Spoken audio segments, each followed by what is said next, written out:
եկեղեցու հետ կապված մեկ հստակ բան կա, ակնհայտ է, որ իշխանության գործողությունները Փաշինյանի ղեկավարությամբ բացարձակ ապօրինի են։ Դրանք որևէ քննարկման էլ անգամ ենթակա չեն։ Այստեղ բացարձակ քաղաքական հովանավորությամբ, պաշտոնական լիազորությունների ազդեցությունն օգտագործելով տեղի է ունենում process եւ դրանք կառուցված են մի քանի կեղծիքների շուրջ։ Կեղծիքներից մեկն այն է, որ հայոց եկեղեցին եկեղեցականներին կամ եկեղեցականները չեն, ինչը բացարձակ ապատեղեկություն է եւ այս անօրինական գործողությունների շղարշներից մեկը, որովհետեւ եկեղեցի նախ եւ առաջ հոգեվորականներն են։ Կան եւս մեկ կեղծիք, որ նա այդ քայլը անում է որպես եկեղեցու հետևորդ, այն էլ հավատավոր հետևորդ։ Սա նույնպես բացարձակ ապօրինի պնդում է, որովհետև նա Հայաստանի Հանրապետության վարչապետի պաշտոնն է զբաղեցնում, ունի կոնկրետ լիազորություններ, հետևաբար պարտավոր է ղեկավարվել այդ լիազորությունով, իրավունք չունի դրանցից որևէ այսպես կետ անգամ դուրս գալու, իսկ այն թե ինչ է զգում, ինչ խորամանկ արտահայտությունների ներքո է թաքնվում, դրանք օրենքը ընդհանրապես չի ընդունում, ավելին դրանք քրեորեն պատժելի արարքներ են եւ այն ինչ հիմա նա անում է նրա ղեկավարությամբ Հայաստանի Հանրապետության քրեական օրենսգրքի կոնկրետ հանցակազմերով նախատեսված արարքներ են։ Սրանք օրենքում հստակ նախատեսված են։ Պարոն Թաթյան, եթե ասենք օրենքը չի գործում, ես մեջ բերեմ Սահմանադրության հայտնի հոդվածները մեզ դիտողների համար, Հայաստանի Հանրապետությունում երաշխավորվում է կրոնական կազմակերպությունների գործունեության ազատությունը։ Կրոնական կազմակերպություններն անջատ են պետությունից։ Հայաստանի Հանրապետությունը ճանաչում է Հայաստանյայից առաքելական Սուրբ եկեղեցու որպես ազգային եկեղեցու բացառիկ առաքելությունը հայ ժողովրդի հոգևոր կյանքում եւ այլն, եւ վերջում Սուրբ եկեղեցու հարաբերությունները կարող են կարգավորվել օրենքով պետություն եկեղեցի հարաբերությունները։ Եթե տեսնում ենք այս բոլոր դրույթներում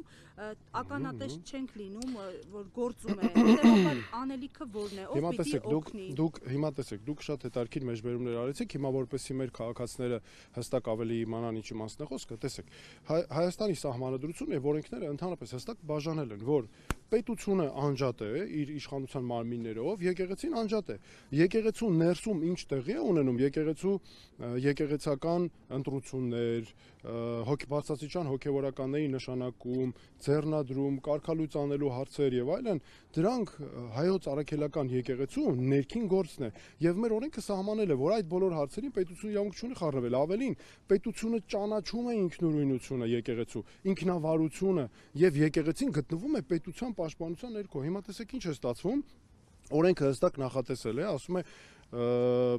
կառավարություն, վարչապետի գլխավորությամբ, դու ընդհանրապես իրավունք չունես, դու այստեղ անելիք չունես ընդհանրապես, սա քո գործը չէ, եթե հանգարց դու փորձես խառնվել, դա օրենքի խախտում է, պատահական չէ, որ ծեսի կատարմանը խոչընդոտելը հանցագործություն է, եւ գիտեք, այստեղ մի բան էլ կա, նա այս ամբողջ process-ով ոտնահարում է խղճի ազատությունը մարդկանց, կրոնի ազատությունը, հիմա հոգեվորականներ կան, որ օրինակ ես Հովանավանքի եկեղեցիում մարդիկ կան ուզում են գնան հաղորդություն ստանան, կրոնական ծեսերի մասնակցեն, ինչ է նշանակում կառավարության ղեկավարի գլխավորությամբ, հովանավորությամբ քաղաքական process է։ Քաղաքական process-ը բերել են եկեղեցու մեջ են տեղափոխվել։ Դրա համար սա այս քաղաքականությունը սև ու սպիտակը եկեղեցի բերելու քաղաքականությունը եւ տեսեք ինչ է լինում, չէ՞։ Մի հատ հələ դուք տեսեք, այսպես կեղծ լինելու աստիճանը։ Ասում է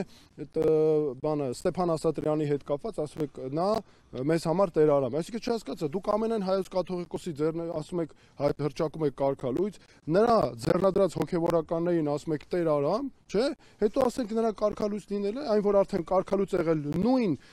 կաթողիկոսի հայրապետական տնօրինությամբ, ասում եք չէ, գիտեք ինչ կա, նա արդեն մեզ համար այդ կարգալույծությունը հիմք չենք ընդունում։ Ինչու դրսի արձագանքը համարժեք չէ, ինչու ավելին կան կառույցներ, առանձին ներկայացուցիչներ, որոնք պնդում են, որ Հայաստանի Հանրապետությունը ժողովրդավարության է։ Որովհետև տեսեք, սա ընդհանրապես ժողովրդավարության հետ կապ չունի, Փաշինյանը սրանով մեծագույն հարված է հասցրել Հայաստանի ժողովրդավարությանը, Հայաստանում օրենքների գերակայությանը, սա բացարձակ այսօր կղզիացրել է, մի տարածք է առանձնացրել, որտեղ օրենքները Հայաստանի չեն գործում։ Գործում են նրա անձնական քաղաքական համոզմունքներն ու կուսակցական ժողովների, չգիտեմ, կարգերը։ Ինչ կապ ունի սա Հայաստանի օրենքների հետ։ Ամբողջ աշխարհին էլ, այո, մենք հստակ պետք է սա ցույց տրվի եւ կարծում եմ պետք է դա եւ դա շատ հստակ է, որ սա ինչ կապ ունի ժողովրդավարության հետ։ Մարդ ուզուրպացրել է, յուրացրել է Հայաստանի բոլոր պետական մարմինների լիազորությունները, զբաղված է հանցավոր արարքներ հովանավորելով։ Այստեղ ինչ կարող է լինել ժողովրդավարության մասին խոսքը։ Բացառված է դրսի արձագանքը, երբ առաջ մինչև որովհետև զբաղված են կեղծիքներ, որովհետև զբաղված է ԿՊ-ն, զբաղված է կեղծիքներ տարածելով, սա մենք գործ ունենք անձնիշխանության եւ կուսակցապետության հետ, սա այդ անձնիշխանության ու կուսակցապետության բարիքներն են, այն ինչ որ մենք տենում ենք եւ գնալով շատ ավելի է վատանալու, որովհետեւ նրանք այս բոլոր հարցերը իրենց կուսակցական միայն ժողովներում են լուծում եւ անձնիշխանության հարցեր են մենակ դարձել ու ամբողջ աշխարհին էլ կեղծիքներ տարածելու են զբաղված, որը մենք չպետք է թույլ տանք եւ մենք պետք է հստակ ցույց տանք, որ գիտեք ինչ կա, այս ամեն ինչ կա, սրանք պարզապես մեր երկրի օրենսդրությամբ նախատեսված բոլոր օրենքների խախտումն է, սա հայոց ինքնության հենասյուների դեմ է ուղղված։ Տեսեք, ախր ստեղ մի կարևոր բան կա։ Հիմա մենք մեր պետության համար մենք պետք է հոգ տանենք, մենք պետք է պաշտպանենք։ Հիմա դուք եկել ընկել ենք ասում ենք մյուս կողմից էլ, հա կարևոր է աշխարհի արձագանքը, բայց մեծ հաշվով մեր պետականության մասին մենք պետք է հոգ տանենք։ Տեսեք, նա ինչ է ասում, նա ինչ է անում, բաժանել են մարդկանց իրար մեջ, նորից թշնամացնում են։ Հիմա անցել են մեր պետականության համար ամենավտանգավոր մասին, չէ՞։ Հոգևորը գործող հոգևորականների են գտնում, նրանց միջոցով սադրում են, մարդկանց իրար դեմ են հանել, հələ նայեք, բաժանվել են խմբերի, հովանավորանքը դարձնել իրենց ինչ որ մի հատ միջնաբերդ են դարձրել, ինչ են արել, պայքարում են հայ ժողովրդի դեմ, պայքարում են հայոց պետականության դեմ։ Տեսեք ինչ է, մենք ժողովուրդ ջան, մենք մեզ թշնամի չենք, մենք մի ժողովուրդ ենք, մենք հայ հասարակությունն ենք, մեր բոլոր քաղաքացիներով, մեր բոլոր ընկերներով, մենք ոնց կարող ենք իրար նկատմամբ այսպես վերաբերվել։ Իսկ դա ինչի է այս մարդը անում, որովհետև իրեն դա պետք է իշխանություն պահպանելու եւ ամենակարևորը ադրբեջանական պահանջները կատարելու համար։ Այս ամենը ադրբեջանական պահանջների կատարման ուղիղ, այսպես գրավականն է, նա դրանով ցույց է տալի ավելի, այսպես ցույց է տալի, թե ինչ աստիճան է պատրաստ ընդունակ կատարելու պահանջները։ Հələ եկեք օրերով համեմատենք Փաշինյան, Փաշազադե, այս Փաշինյան, Փաշազադե գործում են իրար թև թիկունք տված։ Տեսեք, իրար թև, չէ, ասենք մեկը մի բան է անում, այս մյուսը կրկնում է։ Այս մեկը մի բան է անում, ստեղծում են իրենց ղազիատները, այստեղ սկսում են սաստկանում է աշխատանքը։ Այսինքն փաստերով ենք մենք խոսում եւ հետո երբ անդրադառնում ենք արդեն կոնկրետ գործողություններին, ստացվում է ամբողջը համընկնում է։ Տեսեք ինչ է կատարվում։ Նրանք ամբողջ աշխարհին գնում են, քարոզում են, ասում են հայոց եկեղեցին պատերազմի քարոզիչ է, 5-րդ չարասյուն է, թշնամական կառույց է, պետք է պայքարենք։ Նույն բանը թշնամական վերաբերմունք է սերմանվում այստեղ։ Այստեղ տեսեք ոչ միայն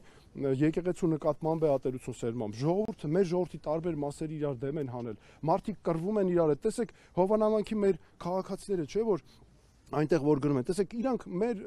մենք իրենց հետ աշխատում ենք տարբեր իրեր տեսնում ենք, մենք մի հասարակություն ենք, սենց ընկել ենք բաժան եղած, ինչքան մենք այսպես մեզ տրոհեն, այնքան մենք ավելի ենք թուլանալու, հասկանում եք։ Այսօր վարչապետը կրկին կոչով դիմել է հավատացյալներին, մեջբերում եմ ասել է, որ Մայրաթոր Սուրբ Էջմիածինը կտրիչ Ներսիսյանից եւ նրա խմբակից ազատելուց առաջ պետք է հոգեվոր եւ բարոյական իմաստով արժանի լինենք մեր սրբության սրբոցին։ Սրանք անօրինական արարքներ են, ապօրինի արարքների կոչ է, ես կոչ եմ անում մեր ժողովրդին, որպեսզի չտրվեն սադրանքների, նրանք չներգրավեն որևէ նման ապօրինի արարքների, սա պատասխանատվություն առաջացնող, անգամ քրեական պատիժ ենթադրող անգամ որ հենց քրեական պատիժ ենթադրող արարքներ են, այնպես որ ես դիմում եմ մեր հասարակությանը, որպեսզի այն նման սադրիչ արտահայտությունների հանգարց այսպես դուրս չտան եւ մեր ամենակարևորներից, մեր իրավապահ մարմիններին եմ ես դիմում։ Ժողովուրդ ջան, տղերք, ձեզ օգտագործում են կոնկրետ քաղաքական շահեր բավարարելու համար, մեր պետականության դեմ են աշխատում ձեզ օգտագործելով, դուք ուսադիրներ ունեք, դուք բարձրակարգ ծառայություն եք անցել, մեր պետության համար եք պայքարել, ձեր ծառայեկից տղաները, ընկերները, ես ինքս եմ տեսել ինչպես են զենքը ձեռքին կռվում, կյանք են տվել մեր երկրի համար, հոգևորականների հետ միասին, ոնց կարող եք դուք թույլ տաք, որ այս մարդը ձեզ օգտագործի, ես զարմանում եմ, ոնց կարելի է թույլ տալ մեր իրավապահ մարմինները, որ հանկարծ դրանց օգտագործենք, սա թասիբի հարցել է, չէ, ասենք, պատկերացեք, մեր հայ ժողովրդով մենք այսքան բազմադարյա պատմություն ունենք, ու մեկ էլ թողում ենք ինչ որ մեկ եկել այլ քաղաքական շահերը, որ անընդհատ ադրբեջաներ ուսին sense տմտմբացնի ասի, «Վայ ինչ լավ ես անում, ապրես դու»։ Մեր թույլ տանք, որ մեր պետականությունը քայքայեն։ Բայց սա գիտեք, որ գիշերը մարդ չի կարող քնի, թասիբից բանես չի լինում, ասենք ասում ես ոնց կարող է մեր բազմադարի այսքան հաղթանակներ ունեցող հայ ժողովրդին բերել են այսպես մի հատ կապել են այս ամեն ինչը մեր վրա, մեկ-մեկ անընդհատ սերմանում են, որ դուք անճարեք, չես կարող, սրանից է չէ գալիս, որ դուք արժանի եք սրան, ավելին արժանի չեք եւ այլն։ Այնպես որ ես կոչ եմ անում չտրվել այս անօրինական արարքների կոչերին, որը պարակտում է, քանդում է մեր պետությունն ու եկեղեցին։